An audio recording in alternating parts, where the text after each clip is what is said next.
ગામડાનો ધબકાર ચેનલના સૌ ખેડૂત મિત્રોને જય માતાજી. મિત્રો, આજે 3 જાન્યુઆરી કપાસની બજારની વાત કરીએ તો મિત્રો 1,30,000 મણ જેવી આજે આવકો હતી. આવકો ઘટી છે. ગઈકાલે 1.5 લાખ મણ જેવી હતી. પરમ દિવસે 1.25 લાખ મણ, પણ પરમ દિવસે માવઠાની અસર હતી. હવે 100 ઉપરના ક્યાં યાર્ડ છે એની વાત કરીએ તો બાબરામાં 9,000 મણની આવક હતી. 1,080 થી 1,609ના ભાવ હતા. અમરેલીમાં 12,000 મણની આવક હતી. 870 થી 1,605ના ભાવ હતા. પાલીતાણામાં 2,000 મણની આવક હતી. 1,231 થી 1,600ના ભાવ હતા. બોટાદમાં 29,500 મણની આવક હતી. 1,200 થી 1,603ના ભાવ હતા.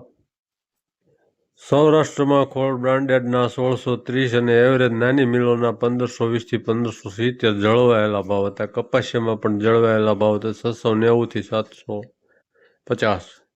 રૂ ગાંસડી 29 mm લેન્થ અને 3.8 માઇકની ચડતેના ભાવ 100 વધી 53,900 થી 54,300 હતા.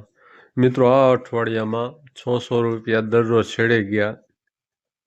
વચ્ચે ગુરુવારમાં એક જ દિવસ નહોતા ચડ્યા, કે 100 રૂપિયા ગાંસડી ચડે. હવે આયાત ડ્યુટી લાગી ગઈ એટલે મોંઘો પડશે કપાસ.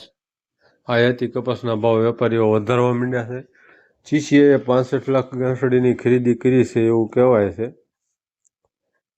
65 લાખ ગાંસડી ખરીદી. હવે આયાતી રૂપ સીધું 11% ડ્યુટી લાગે એટલે 5-4 હજાર રૂપિયા મોંઘું થાય. કપાસિયા અને ખોળમાં આપણે જોઈએ છે કે તળિયું આ વખતે ઊંચું રહ્યું છે. તળિયે પહોંચી નથી બજાર, એટલે માલની શોર્ટેજ જેવું છે, એટલે ભાવ તો રહેશે જ. આગળ ઉપર હવે ક્યારે સીધી તેજી આવી જોઈએ? આવતા અઠવાડિયામાં પણ થોડીક આ ધીમે ધીમે ચાલે છે. એકી સાથે આવે તેજી એવું બનવું જોઈએ, પણ બનતું નથી. કારણ કે આવકો 1.5-2 લાખ મણ જેવી આવે છે અને અત્યાર સુધી આયાતી રૂમ મળતું હતું, એટલે થોડુંક ઠંડુ છે. પણ જે કોઈ સીસીઆઈનું રજીસ્ટ્રેશન કરાવી લેજો, અને જે કોઈ માર્ચ કે એપ્રિલ સુધી જાળવી શકો અને સારા ભાવ મળી શકવાની પૂરી શક્યતાઓ છે. હવે આપણે પાછળથી એડની આવકો અને ભાવ જોઈ લઈએ.